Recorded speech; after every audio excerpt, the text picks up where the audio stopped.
ម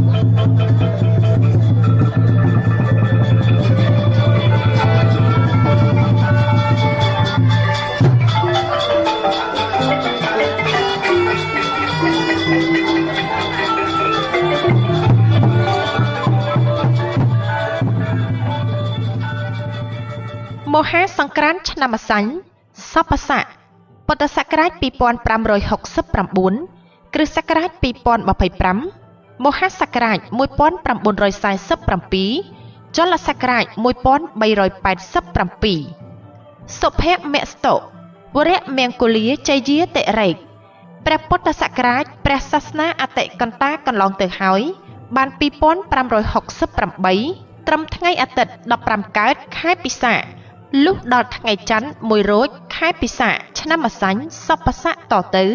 ចូលពុទ្ធសករាជ2569និងកណនីឆ្នាំម្សាញ់ឥឡូវនេះ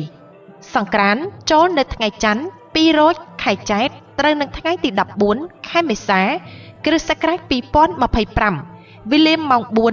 4:48 នាទីពេលនោះព្រះអាទិត្យចេញពីមនរាសីទៅស្ថិតនៅឯមេសរាសីតាមផ្លូវកូវិថីគឺផ្លូវកណ្ដាលមានទេវធីតាមួយព្រះអង្គជាមគ្គនាយិកាព្រះនាមកោរិកៈទេវីជារាជបុត្រីទី2នៃកបិលមហាព្រហ្មគង់នៅចតុមហារាជការទ្រង់អំពរពណ៌លឿងលំអនៅព្រះការដោយសៀតផ្កាអង្គាបបុសអភរណៈកែវមុត្តា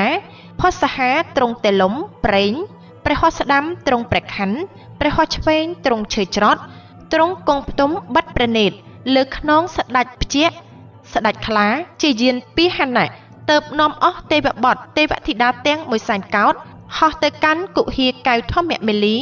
នាទីភ្នំកៃឡាសខេត្តហេមពាន្តជាទីតម្កល់ទុកនៅព្រះសិរសាកបិលមហាព្រហ្មដែលតម្កល់លើពានមាសនាំមកដង្ហែប្រតិសិនភ្នំព្រះសុមេរុរាជតាមផ្លូវព្រះអាទិត្យចរចំនួន60នាទីទើបនាំយកទៅតម្កល់ទុកកន្លែងដើមវិញហើយប្រជុំទេវបុត្រទេវធីតាទាំងមួយសែនកោដ្ឋចូលទៅស្រង់ទឹកអនន្តមហាស្រះដែលមានទឹកហូរចេញពីបំពង់ថ្មកែវដែលជាមាត់គោឧសភរាជទាំង7ត្រជាក់ក្សេមក្សាន្តព្រះរាជហឫទ័យហើយនាំគ្នាចូលទៅសមាទានរក្សាសិលដោយសមនស្សរីករាយគ្រប់ព្រះអង្គក្នុងភគវតីសភាសាលាដែលព្រះវិស្វកម្មទេវបុត្រនិមិត្តថ្វាយដើម្បីបន្ទោបបងអបមង្គលឲ្យជ្រះស្រឡះហើយចម្រើននៅសិរីសួស្តីជ័យមង្គលជន្មាយុយឺនយូរដល់ទេវតានិងមនុស្សសត្វផងទាំងឡាយតាំងពីឆ្នាំថ្មីចូលមកនេះបានទូលំទូលាយសុខក្សេមក្សាន្តតរៀងទៅថ្ងៃច័ន្ទ2រោចខែចែកត្រូវនឹងថ្ងៃទី14ខែមេសាគ្រិស្តសករាជ2025វេលាម៉ោង 4:48 នាទីទៀបភ្លឺជាថ្ងៃចូលឆ្នាំវរៈមហាសង្ក្រាន្តថ្ងៃអង្គារ3រោចខែចែកត្រូវនឹងថ្ងៃទី15ខែមេសាគ្រិស្តសករាជ2025ជាថ្ងៃវរៈវណ្ណបតថ្ងៃពុធ4រោចខែចែកត្រូវនឹងថ្ងៃទី16ខែមេសាគ្រិស្តសករាជ2025វេលាម៉ោង 8:27 នាទី36 វិនាទីជាថ្ងៃវរៈឡើងស័កគម្រប់ជាសង្ក្រាន្ត3ថ្ងៃស្រេចបរិបូរណ៍ចូលជាសកលឆ្នាំម្សាញ់សពស័កមហាសករាជ1947ចលសករាជ1387តទៅនៅក្នុងឱកាសសង្ក្រាន្តទាំង3ថ្ងៃសូមអស់ប្រជាពលរដ្ឋប្រុសស្រីផងទាំងឡាយរៀបចំពលិកាគ្រឿងសក្ការៈបូជាអុជប្រទីបជ្វាលាថ្វាយព្រះរតនត្រ័យនិងទទួលស្វាគមន៍ទេវបុត្រទេវធីតាឆ្នាំថ្មីហើយខំលះបង់ចិត្តអាក្រក់អន្តេរដ្ឋ័យជាចិត្តអប្រិយជាប់ដោយគំនុំគុំគួនព្យាបាទឈ្នានីសដែលកើតមានក្នុងឆ្នាំចាស់ឲ្យជ្រះស្រឡះតាំងចិត្តប្រព្រឹត្តល្អប្រកបដោយមេត្តាករុណាមុទិតាឧបេក្ខានិងបញ្ញាធ្វើបុណ្យសន្តានតាមប្រពៃណីរក្សាសីល5ឲ្យបានជាប់ជានិច្ចនោះទេវតានឹងឲ្យពរសពសាធុការលោកអ្នកនឹងមានសិរីសួស្តីសុភមង្គលវិបុលសុខគ្រប់ប្រការតាំងពីឆ្នាំថ្មីនេះតរៀងទៅរណ្ដាប់ទទួលទេវតាតាមទំនៀមពីបុរាណរៀងរហូតមកត្រូវរៀបរៀងទទួលទេវតានៅខាងមុខផ្ទះមួយសម្រាប់តាំងគ្រឿងពលិកាផ្សេង ត្រូវរៀបចំក្រាលសម្ពុតពណ៌សឬសម្ពុតតាមអំពរទេវតាក៏បានហើយរៀបចំនៅគ្រឿងសក្ការៈបូជាទេវតាមានជាអាចបាយសី9ថ្នាក់មួយគូបាយសី7ថ្នាក់មួយគូបាយសី5ថ្នាក់មួយគូបាយសី3ថ្នាក់មួយគូបាយសីបច្ឆាមមួយគូស្លាធម៌មួយគូទឹកអប់មួយគូទៀន5ធូប5លៀច5ផ្កា5ដាក់លើជើងពានមួយគូចេកនួនចេកណាំវ៉ាដាក់លើជើងពានមួយគូផ្លែឈើ11មុខរៀបដាក់ជើងពាន11គូដងឡើងមួយគូទឹកស្អាត2កែវស្រេចហើយនៅវេលាម៉ោងដែលទេវតាចុះមកត្រូវជួបជុំក្រុមគ្រួសារដើម្បីថ្វាយបង្គំព្រះនមស្ការព្រះរតនត្រ័យសមាទានសិលហើយតាំងចិត្តឲ្យបានស្អាតបរិសុទ្ធជ្រះស្រឡះនៅមន្ទិលទាំងពួងតម្កល់ចិត្តរំពឹងគិតទៅលើព្រះពុទ្ធព្រះធម៌ព្រះសង្ឃជាទីពឹងទីរលឹកលុះចប់ពិធីទទួលទេវតានៅខាងដើមរៀនគួរមានឃ្លោះមួយបាំងផងដែរនៅគ្រប់ដង្វាយទាំងអស់ត្រូវដាក់ផ្កាម្លិះភួងពីលើគ្រប់ដង្វាយនៅលើជើងពាននិងនៅលើបាយសីត្រូវដោតទៀនហើយដុតបំភ្លឺទំនាយតាមថ្ងៃសង្ក្រាន្តក្នុងឆ្នាំម្សាញ់សពស័កទំនាយថ្ងៃមហាសង្ក្រាន្តចូលឆ្នាំត្រូវនឹងថ្ងៃច័ន្ទទំនាយថាឆ្នាំនោះនឹងចាញ់សេនាបតីអ្នកធំអុកញ៉ាលោកជំទាវទាំងឡាយចាញ់មានន័យថាខូចបនស័កអនរិស័យមានវិបត្តិភ្លៀងនឹងមានដើមឆ្នាំស្រូវអង្គល្អណាស់តែមនុស្សនៅជួបផលលំបាកឲ្យក្រែងប្រយ័ត្នខ្សាត់និងមន្ត្រីជំទាវខណាងធ្វើអាក្រក់ធ្វើបាបនឹងកើតមានការតស៊ូរើបបំរាស់មនុស្សនឹងកើតជំងឺដង្កាត់ច្រើន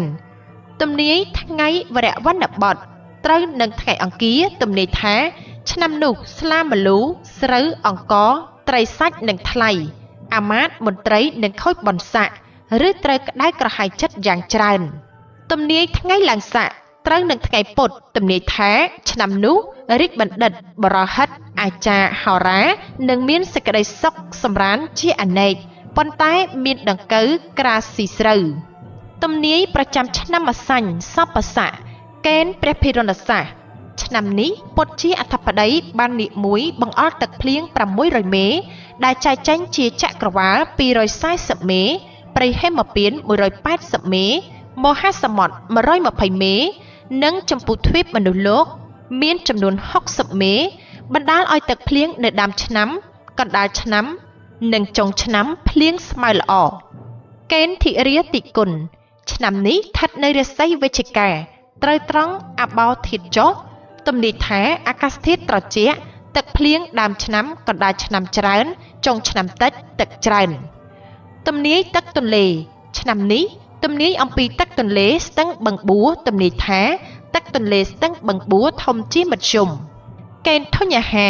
ឆ្នាំនេះឈ្មោះថាលិភៈ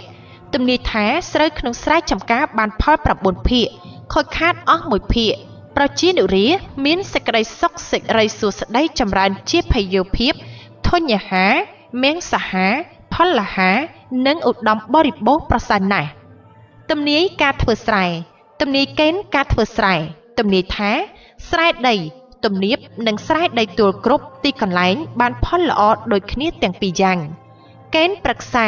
ឆ្នាំនេះត្រូវចំសេះ5ត្រូវត្រង់ដើមអំពៅជាស្ដេចមានទំនាយថាក្នុងស្រុកនឹងមានភ្លៀងច្រើនទឹកនឹងលិចស្រូវកេនព្រះអាទិត្យឆ្នាំនេះព្រះអាទិត្យជិះមេឃជាដើមទៅទំនាយថានឹងមានសឹកសង្គ្រាមស្ត្រីទាំងឡាយនឹងប្រសូតកូនល្អជាអតិជាតិបុត្រហើយឆ្នាំនេះមានភ្លៀងច្រើនការកំណត់ប្រតិទិនឆ្នាំនេះជាឆ្នាំប្រក្រតីសតិនថ្ងៃក្នុងឆ្នាំសូរ្យគតិមានចំនួន365ថ្ងៃខែកុម្ភៈឆ្នាំ2025មានចំនួន28ថ្ងៃជាឆ្នាំអថិវិរៈខែចេសមាន30ថ្ងៃឆ្នាំចន្ទគតិមានចំនួន355ថ្ងៃប្រក្រតីមាសខែចន្ទគតិមានចំនួន12ខែចូលព្រះវស្សានៅថ្ងៃសុក្រ1រោចខែអាសាឍត្រូវនឹងថ្ងៃទី11ខែកក្កដាគ្រិស្តសករាជ2025ជាវរៈមហាថឹកបានរឹក20តិថី16ជាការវស្សានរដូវត្រូវតាមគន្លងប្រពៃណីពីបរមរានដែលមានព្រះអាទិត្យនិងព្រះច័ន្ទចរជាប្រធានត្រឹមត្រូវតាមចក្ខរាសីឲ្យបានដឹងកំណត់ទ្វារទសមាស ទើបធ្វើការសារពើបានចម្រើននូវសិរីសួស្តីជ័យមង្គលបរិបូរណ៍ហោងបាតុភូតលើផ្ទៃមេឃឆ្នាំ2025នៅក្នុងឆ្នាំ2025មានគ្រាសចំនួន4ដងដែលសូរ្យគ្រាសមាន2ដងច័ន្ទគ្រាស2ដងទៅតាមតំបន់ផ្សេងៗនៃពិភពលោកតាមការបរិច្ឆេទដូចខាងក្រោមនៅថ្ងៃសុក្រ1រោចខែផល្គុនឆ្នាំរោងឆស័កចលសករាជ1386ត្រូវនឹងថ្ងៃទី14ខែមីនាឆ្នាំ2025មានច័ន្ទគ្រាសជាសារពើគ្រាសមើលឃើញនៅទ្វីបអឺរ៉ុបអាស៊ីភាគច្រើនអូស្ត្រាលីភាគច្រើនអាហ្វ្រិកអាមេរិកខាងជើងឈៀងខាងត្បូងប៉ាស៊ីហ្វិកអាត្លង់តិកអាកតិចអង់តាក់តិកចាប់ផ្ដើមពីម៉ោង 12:10 នាទីហើយបញ្ចប់នៅម៉ោង 15:48 នាទីនៅភ្នំពេញនិងកម្ពុជាយើងមើលមិនឃើញទេនៅថ្ងៃសៅរ៍1កើតខែចែកឆ្នាំរោងឆស័កចលសករាជ1385ត្រូវនឹងថ្ងៃទី29ខែមីនាឆ្នាំ2025មានសូរ្យគ្រាសជាអត្ថគ្រាសមើលឃើញនៅអឺរ៉ុបអាស៊ីខាងជើងអាហ្វ្រិកខាងជើងលិចភាគច្រើនអាមេរិកខាងជើងនិងខាងត្បូងអាត្លង់តិកអាកតិចចាប់ផ្ដើមពីម៉ោង 15:51 នាទីហើយបញ្ចប់នៅម៉ោង 19:44 នាទីនៅភ្នំពេញមើលមិនឃើញនោះទេនៅថ្ងៃអាទិត្យ15កើតខែភទ្របទឆ្នាំអសាញ់សព្វស័កចលសករាជ1387ត្រូវនឹងថ្ងៃទី8ខែកញ្ញាឆ្នាំ2025មានច័ន្ទគ្រាសជាសារពើគ្រាសមើលឃើញនៅអឺរ៉ុបអាស៊ីអូស្ត្រាលីអាហ្វ្រិកខាងលិចខាងជើងអាមេរិកខាងត្បូងប៉ាស៊ីហ្វិកអាត្លង់តិកមហាសមុទ្រឥណ្ឌាអាកតិចអង់តាក់តិកចាប់ផ្ដើមពីម៉ោង 23:27 នាទីហើយបញ្ចប់នៅម៉ោង 2:59 នាទីនៅថ្ងៃទី8ខែកញ្ញានៅក្នុងតំបន់ភ្នំពេញនៃកម្ពុជាយើងមើលឃើញជាសារពើគ្រាសថ្ងៃច័ន្ទ15រោចខែភទ្របទឆ្នាំអសាញ់សព្វស័កចលសករាជ1387ត្រូវនឹងថ្ងៃទី22ខែកញ្ញាឆ្នាំ2025មានសូរ្យគ្រាសជាអត្ថគ្រាសមើលឃើញនៅភាគខាងត្បូងនៃអូស្ត្រាលីប៉ាស៊ីហ្វិកអាត្លង់តិកអង់តាក់តិកចាប់ផ្ដើមពីម៉ោង 2:43 នាទីហើយបញ្ចប់នៅវេលាម៉ោង 4:54 នាទីនៅក្នុងរាជធានីភ្នំពេញនៃកម្ពុជាយើងមើលមិនឃើញទេ